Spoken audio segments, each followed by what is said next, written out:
नमस्कार विद्यार्थी मित्रांनो, लक्षदीप अकॅडमी तुमचं सर्वांचं स्वागत. मित्रांनो, आज आपण महत्त्वाचे 250 ते 300 वन लाइनर प्रश्न बघणार आहोत. सर्व महत्त्वाचे प्रश्न आहेत. तुम्ही फक्त नोट डाऊन करत जा आणि लिहून घेत जा. सर्वच्या सर्व जे IMP वाटतात ते तर लिहिलेच पाहिजे, पण जे गरजेचे ते पण करा. कुठल्याही प्रश्नाला कमी लिहू नका. सर्व प्रश्न काय तर तुमचे महत्त्वाचे पेपरच्या दृष्टिकोनातून. बघा, पहिला प्रश्न काय बाळांनो, सुरुवात करूया आपण. पहिला प्रश्न असा आहे की पसायदानचे लेखक कोण आहेत? संत ज्ञानेश्वर. बघा, पसायदानचे लेखक कोण आहे बाळा? संत ज्ञानेश्वर. शहाजी महाराजांचे मराठवाड्यातील मूळचे गाव कोणते विचारले? मूळ गाव शहाजी महाराजांचे वेरूळ छत्रपती संभाजीनगर. वेरूळ छत्रपती संभाजीनगर. शहाजी महाराज छत्रपती शिवाजी महाराजांचे वडील होते. त्यांचं मूळचं गाव विचारलं तर काय सांगायचं? वेरूळ. कोणत्या जिल्ह्यामध्ये असं विचारलं तर काय सांगणार तुम्ही? छत्रपती संभाजीनगर सांगायचं. महाराष्ट्राचे सर्वाधिक काळ मुख्यमंत्री कोण होते? वसंतराव नाईक. महाराष्ट्राचे सर्वाधिक काळ मुख्यमंत्री कोण होते बाळा? वसंतराव नाईक. हा प्रश्न पेपरला येऊन गेलेला आहे, त्याच्यामुळे तुम्ही याला नोट डाऊन करू शकता, IMP करू शकता. सर्व चालेले, पण हा पण बऱ्याचदा येऊन गेलेला आहे. महाराष्ट्राचे सर्वाधिक काळ राज्यपाल कोण होते? Doctor PC Alexander. हा पण प्रश्न येऊन गेला आहे. महाराष्ट्राचे सर्वाधिक काळ राज्यपाल कोण होते? Doctor PC Alexander. Namdev Dhasal हे कोणत्या क्षेत्राशी संबंधित आहे? साहित्य. नामदेव ढसाळ हे कोणत्या क्षेत्राशी संबंधित आहे? साहित्य. महाराष्ट्रातील सर्वात मोठी टपाल कचेरी कोणती? मुंबई. महाराष्ट्रातील सर्वात मोठी टपाल कचेरी कोणती बाळा? मुंबई आहे. धाराशिव मधून लातूर जिल्ह्याची निर्मिती कोणत्या वर्षी करण्यात आली? धाराशिव मधून लातूर जिल्ह्याची निर्मिती 16 ऑगस्ट 1982 रोजी करण्यात आली. 16 ऑगस्ट 1982 धाराशिव मधून लातूर जिल्ह्याची निर्मिती करण्यात आली. पंढरपूर शहर कोणत्या नदीच्या किनारी बसलेले आहे? भीमा नदीच्या किनारी. पंढरपूर शहर कोणत्या नदीच्या किनारी बसले? तर भीमा नदीच्या. काही विद्यार्थी असं म्हणतील की सर तिथं चंद्रभागा आहे. बरोबर आहे बाळा, चंद्रभागाचं उत्तर योग्य आहे. का तर पंढरपूर या ठिकाणी भीमा नदीला चंद्रासारखा आकार प्राप्त झालेला आहे, म्हणून तिला चंद्रभागा या नावाने ओळखतात. म्हणून तिला काय तर चंद्रभागा या नावाने ओळखतात. आनंदवन आश्रमाची स्थापना कोणी केली? बाबा आमटे. आनंदवन आश्रमाची स्थापना कोणी केली? बाबा आमटे. त्यानंतर महाराष्ट्रातील सर्वात मोठं सभागृह कोणतं? षण्मुखानंद सभागृह मुंबई. सर्वात मोठं सभागृह कोणते बाळा? षण्मुखानंद सभागृह मुंबई. महाराष्ट्रात सर्वाधिक तापमान असणारा जिल्हा कोणता? तर चंद्रपूर. सर्वाधिक तापमान असणारा जिल्हा कोणता आहे बाळांनो? चंद्रपूर आहे. लक्षात. त्यास एकदा रिव्हिजन घेऊ आणि लगेचच पुढचे प्रश्न आपण बघूया. बघा, पसायदानचे लेखक संत ज्ञानेश्वर. पसायदानचे लेखक संत ज्ञानेश्वर. शहाजी महाराजांचे मराठवाड्यातील मूळचं गाव कोणतं? वेरूळ छत्रपती संभाजीनगर. शहाजी महाराजांचे मराठवाड्यातील मूळचे गाव कोणते? तर वेरूळ छत्रपती संभाजीनगर. महाराष्ट्राचे सर्वाधिक काळ मुख्यमंत्री वसंतराव नाईक. महाराष्ट्राचे सर्वाधिक काळ मुख्यमंत्री वसंतराव नाईक. महाराष्ट्राचे सर्वाधिक काळ राज्यपाल डॉक्टर PC अलेक्झांडर. सर्वाधिक काळ राज्यपाल कोणता? Doctor PC Alexander. Namdev Dhasal हे कोणत्या क्षेत्राशी संबंधित होते? साहित्य. नामदेव ढसाळ हे कोणत्या क्षेत्राशी संबंधित होते? साहित्य. महाराष्ट्रातील सर्वात मोठी टपाल कचेरी कोणती? मुंबई. महाराष्ट्रातील सर्वात मोठी टपाल कचेरी कोणती? तर मुंबई. धाराशिव मधून लातूर जिल्ह्याची निर्मिती केव्हा झाली बाळा? 16 ऑगस्ट 1982. धाराशिव मधून लातूर जिल्ह्याची निर्मिती 16 ऑगस्ट 1982. पंढरपूर शहर कोणत्या नदीच्या किनारी बसले आहे? तर भीमा नदीच्या किनारी. तिला चंद्रभागा नावाने ओळखले जाते, कारण काय तर चंद्रासारखा आकार प्राप्त झाला आहे. आनंदवन या आश्रमाची स्थापना बाबा आमटे. आनंदवन या आश्रमाची स्थापना बाबा आमटे. महाराष्ट्रातील सर्वात मोठं सभागृह कोणतं? षण्मुखानंद सभागृह मुंबई. षण्मुखानंद सभागृह मुंबई. आणि महाराष्ट्रात सर्वाधिक तापमान असणारा जिल्हा विचारलात काय सांगायचा? चंद्रपूर. महाराष्ट्रातील सर्वाधिक तापमान असणारा जिल्हा कोणता बाळा? चंद्रपूर सांगायचा. चला पुढचे प्रश्न बघा. राष्ट्रीय संरक्षण प्रबोधिनी कोणत्या ठिकाणी? खडकवासला पुणे. याला NDA देखील म्हणतात, नॅशनल डिफेन्स अकॅडमी. NDA म्हणजे काय तर नॅशनल डिफेन्स अकॅडमी. राष्ट्रीय संरक्षण प्रबोधिनी कोणत्या ठिकाणी बाळा? खडकवासला पुणे या ठिकाणी.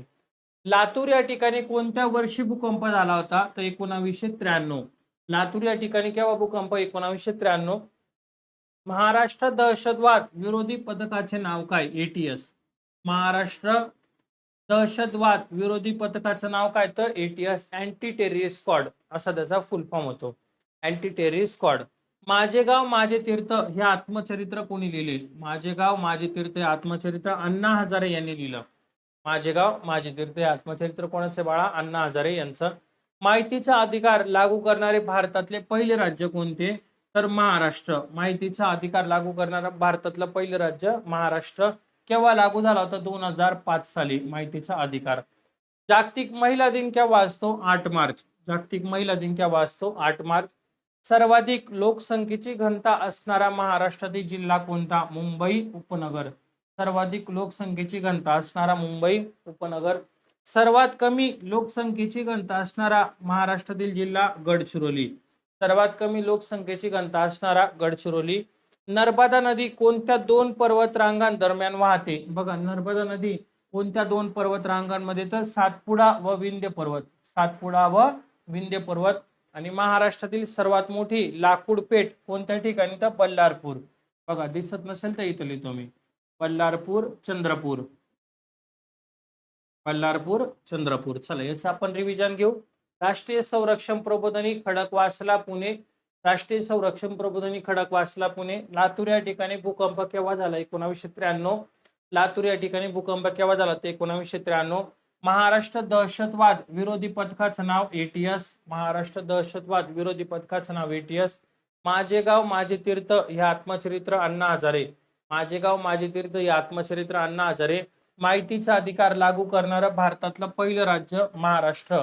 माहितीचा अधिकार लागू करणारं महाराष्ट्र भारतातलं पहिलं राज्य महाराष्ट्र. 2005. जागतिक महिला दिन केव्हा असतो बाळांनो? 8 मार्च. जागतिक महिला दिन 8 मार्च. सर्वाधिक लोकसंख्येची घनता असणारा जिल्हा कोणता? मुंबई उपनगर. सर्वाधिक लोकसंख्येची घनता असणारा जिल्हा कोणता? मुंबई उपनगर. सर्वात कमी लोकसंख्येची घनता गडचिरोली. सर्वात कमी लोकसंख्येची घनता गडचिरोली. नर्मदा नदी कोणत्या दोन पर्वतांदरम्यान? तर सातपुडा व विंध्य पर्वत. नर्मदा नदी कोणत्या दोन पर्वतांदरम्यान? तर सातपुडा व विंध्य पर्वत. आणि महाराष्ट्रात सर्वात मोठी लाकूडपेठ बल्लारपूर चंद्रपूर. सर्वात मोठी लाकूडपेठ बल्लारपूर चंद्रपूर. चला, पुढचा प्रश्न, पुढचे 10 घेऊ आपण. सर्वात जास्त साक्षरता असणारा जिल्हा कोणता? मुंबई उपनगर. सर्वात जास्त साक्षरता असणारा जिल्हा विचारल्यास काय सांगायचं? मुंबई उपनगर.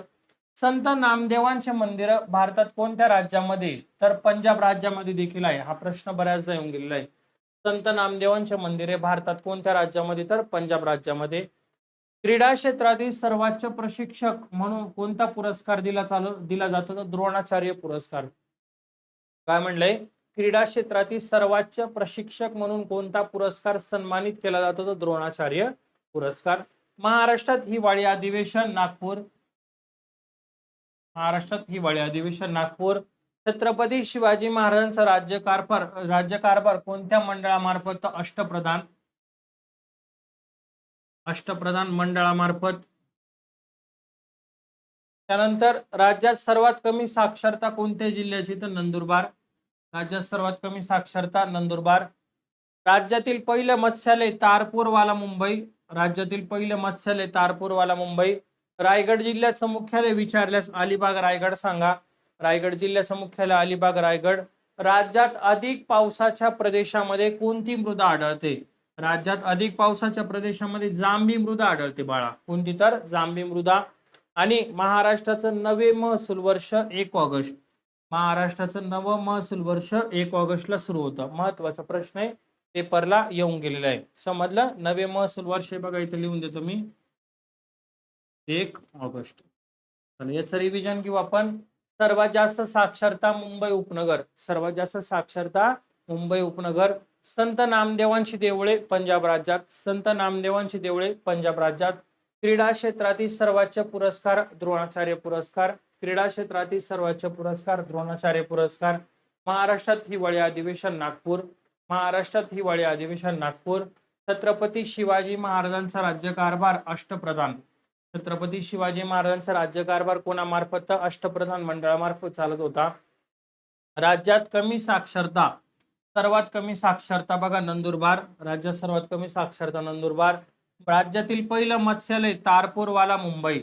राज्यातील पहिलं मत्स्यालय तारपूरवाला मुंबई. रायगड जिल्ह्याचं मुख्यालय अलिबाग रायगड. रायगड जिल्ह्याचं मुख्यालय अलिबाग रायगड.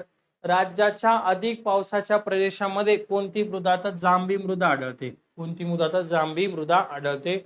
महाराष्ट्रात नवे महसूल वर्ष कधी सुरू होतं बाळांनो? 1 ऑगस्टला. नवे महसूल वर्ष कधी सुरू होतं? 1 ऑगस्टला.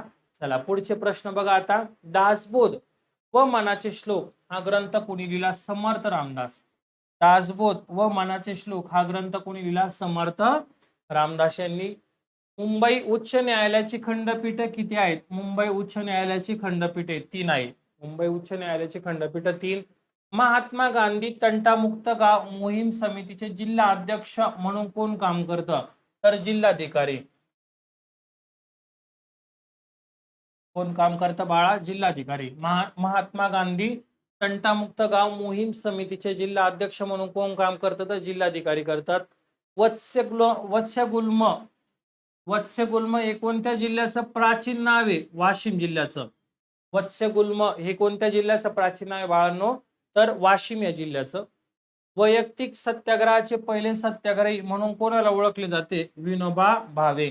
वैयक्तिक सत्याग्रहाचे पहिले सत्याग्रही म्हणून कोणाला ओळखले जाते? विनोबा भावे. रायगड जिल्ह्याचं जुनं नाव विचारल्यास कुलाबा. कन्फ्युज व्हायचं नाही. मुख्यालय विचारलं तर अलिबाग आणि जुनं नाव विचारलं तर कुलाबा सांगायचं.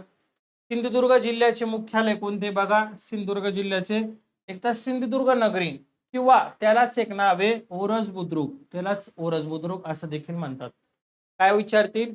एक तर सिंधुदुर्ग नगरी हे ऑप्शनला देतील किंवा ओरस बुद्रुक हे देतील. दोन्ही पण एकाच जिल्ह्याचं मुख्यालय आहे म्हणजे एकाच ठिकाणी येते. त्याचे वेगवेगळे नाव आहेत. मुंबई उपनगर जिल्ह्याचं मुख्यालय बघ बाळा बांद्रा पूर्व. मुंबई उपनगर जिल्ह्याचं मुख्यालय बांद्रा पूर्व. राज्यातील सर्वात जुने अभयारण्य राधानगरी कोल्हापूर. राज्यातील सर्वात जुने अभयारण्य कुठे? तर राधानगरी कोल्हापूर. भूकवचाच्या वरच्या भागाला काय म्हणतात? सियाल. बघा काय म्हणलंय? भूकवचाच्या वरच्या भागाला काय म्हणतात? तर सियाल असं म्हणतात. काय म्हणतात? सियाल. चला याचं रिव्हिजन घेऊ आणि मग शेवटचे 10 प्रश्न बघूया आपण कोणकोणते. बघा दासबोध व मनाचे श्लोक समर्थ रामदास. दासबोध व मनाचे श्लोक समर्थ रामदास. मुंबई उच्च न्यायालयाची खंडपीठ 3. मुंबई उच्च न्यायालयाची खंडपीठ 3. महात्मा गांधी तंटामुक्त गाव मोहीम समितीचे जिल्हा अध्यक्ष म्हणून जिल्हाधिकारी काम पाहतात. महात्मा गांधी तंटामुक्त गाव मोहीम समितीचे जिल्हा अध्यक्ष म्हणून जिल्हाधिकारी काम पाहतात. वत्स्यगुल्म हे कोणत्या जिल्ह्याचं प्राचीन नाव? वाशिम. वत्स्यगुल्म हे कोणत्या जिल्ह्याचं प्राचीन नाव? वाशिम. वैयक्तिक सत्याग्रहाचे पहिले सत्याग्रही विनोबा भावे. वैयक्तिक सत्याग्रहाचे पहिले सत्याग्रही विनोबा भावे. रायगड जिल्ह्याचं जुनं नाव कुलाबा. रायगड जिल्ह्याचं जुनं नाव कुलाबा. सिंधुदुर्ग जिल्ह्याचं मुख्यालय सिंधुदुर्ग नगरी म्हणजेच ओरस बुद्रुक. सिंधुदुर्ग जिल्ह्याचं मुख्यालय सिंधुदुर्ग नगरी म्हणजेच ओरस बुद्रुक. मुंबई उपनगर जिल्ह्याचं मुख्यालय बांद्रा पूर्व. मुंबई उपनगर जिल्ह्याचं मुख्यालय बांद्रा पूर्व. राज्यातील सर्वात जुनं अभयारण्य राधानगरी कोल्हापूर. राज्यातील सर्वात जुनं अभयारण्य राधानगरी कोल्हापूर. आणि भूकवचाच्या वरच्या भागाला काय म्हणतात? तर सियाल म्हणतात. भूकवचाच्या वरच्या भागाला काय म्हणतात बाळा? सियाल असं म्हणतात. त्यानंतर पुढचे आणि आजच्या दिवसाचे शेवटचे 10 प्रश्न बघूया. राष्ट्रीय काँग्रेसचं पहिलं ग्रामीण अधिवेशन फैजपूर जळगाव 1936. काय म्हणलंय? राष्ट्रीय काँग्रेसचं पहिलं अधिवेशन फैजपूर जळगाव 1936. अध्यक्ष जर विचारले कोण होते तर पंडित नेहरू. अध्यक्ष विचारल्यास पंडित नेहरू. महाराष्ट्रातील कोणत्या प्रशासकीय विभागामध्ये सर्वात जास्त जिल्हे? छत्रपती संभाजीनगर. छत्रपती संभाजीनगर मध्ये सर्वात जास्त जिल्हे आहे. बघा तुम्हाला सांगितलेले बॅच मध्ये 5, 6 त्याच्यानंतर बघा त्याच्यात दिलेले 7, 5, 5, 5 आणि 6 आणि 8 जिल्हे. याच्यामध्ये 8 जिल्हे. किती जिल्हे? तर 8 जिल्हे आता आणि 76 तालुके. बघा महाराष्ट्रात मगर प्रजनन केंद्र कुठे आहे? मगर प्रजनन केंद्र ताडोबा चंद्रपूर. हे पहिलं राष्ट्रीय उद्यान आहे महाराष्ट्रातलं. ताडोबा चंद्रपूर. भारतातलं पहिलं व एकमेव मोर अभयारण्य नायगाव बीड. भारतातलं पहिले व एकमेव मोर अभयारण्य नायगाव बीड. बाबा फडके कोणत्या आंदोलनाशी संबंधित आहे? तर पश्चिम घाट बचाव. पश्चिम घाट बचाव. बाबा फडके कोणत्या आंदोलनाशी संबंधित आहे बाळांनो? पश्चिम घाट बचाव. सुंदरलाल बहुगुणा कोणत्या आंदोलनाशी? सुंदरलाल बहुगुणा चिपको आंदोलन. सुंदरलाल बहुगुणा चिपको आंदोलन. सायना नेहवाल कोणत्या खेळाशी? बॅडमिंटन. सायना नेहवाल कोणत्या खेळाशी? बॅडमिंटन. आपिको आंदोलन पांडुरंग हेगडे यांनी केलं 1983 ला. आपिको आंदोलन कोणी केलं होतं? तर पांडुरंग हेगडे 1983. राज्यातील सर्वात मोठा जलविद्युत प्रकल्प कोयना. राज्यातील सर्वात मोठा जलविद्युत प्रकल्प कोणता आहे बाळा? कोयना आहे. कोणत्या जिल्ह्यामध्ये? सातारा जिल्ह्यामध्ये. इथं लिहितो बघा मी, कोयना, सातारा आणि शिवाजी सागर नावाने प्रसिद्ध आहे तो. त्याला नाव काय दिलं तर शिवाजी सागर. बघा लक्षात ठेवा. चला एकदा रिव्हिजन घेऊ आणि आजचे आपले 50 प्रश्न संपले. बघा, राष्ट्रीय काँग्रेसचं पहिलं ग्रामीण अधिवेशन फैजपूर जळगाव 1936, पंडित नेहरू अध्यक्ष. राष्ट्रीय काँग्रेसचं पहिलं ग्रामीण अधिवेशन फैजपूर जळगाव, पंडित नेहरू 1936. कोणत्या प्रशासकीय विभागात सर्वात जास्त जिल्हे? छत्रपती संभाजीनगर 8 जिल्हे. छत्रपती संभाजीनगर 8 जिल्हे, 76 तालुके. महाराष्ट्रात मगर प्रजनन केंद्र ताडोबा चंद्रपूर. महाराष्ट्रात मगर प्रजनन केंद्र ताडोबा चंद्रपूर. भारतातलं पहिलं व एकमेव मोर अभयारण्य नायगाव बीड. भारतातले पहिले व एकमेव मोर अभयारण्य नायगाव बीड. बाबा फडके कोणत्या आंदोलनाशी संबंधित? पश्चिम घाट. बाबा फडके कोणत्या आंदोलनाशी संबंधित? पश्चिम घाट बचाव. सुंदरलाल बहुगुणा कोणत्या आंदोलनाशी? चिपको आंदोलन. सुंदरलाल बहुगुणा कोणत्या आंदोलनाशी? तर चिपको आंदोलन. सायना नेहवाल कोणत्या खेळाशी? बॅडमिंटन. सायना नेहवाल कोणत्या खेळाशी? बॅडमिंटन. आपिको आंदोलनाशी संबंधित पांडुरंग हेगडे. आपिको आंदोलनाशी संबंधित कोणी बाळा? पांडुरंग हेगडे. राज्यातील सर्वात मोठा जलविद्युत प्रकल्प कोणता? राज्यात सर्वात मोठा जलविद्युत प्रकल्प आहे कोयना. त्याला शिवाजी सागर नावाने. आणि कोणत्या जिल्ह्यात विचारलं तर सातारा या जिल्ह्यामध्ये. लक्षात. अशा प्रकारे आज आपले 50 प्रश्न कंप्लीट झाले. आता पुढचे आपण 301 ते 350 असे 50 प्रश्न आपण बघणार आहोत. शेवटचे 200 प्रश्न बाकी आहे. चलो लवकरच पुढच्या लेक्चरला भेटू. आज आपण इथंच थांबतोय. धन्यवाद.